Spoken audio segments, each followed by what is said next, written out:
This project was so cute. We were working with a client who is also a longtime friend of mine on her little boy's room.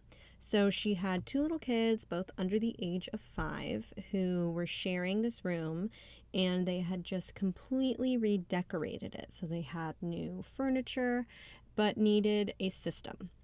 Luckily, they had really perfect closets for toy storage. So they had these amazing shelves, and we just found the most durable but also beautiful baskets we could find, sourced from the Container Store, as well as some baskets that were a little bit more plasticky in addition to the like hyacinth baskets, so that they had a good mix of things like where to put Legos as opposed to where to keep magnet tiles.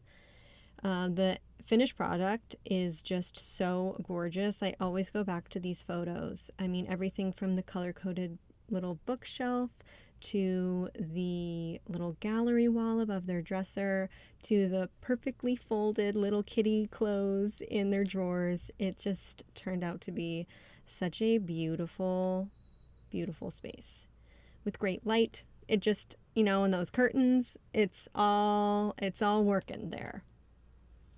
It was very fun.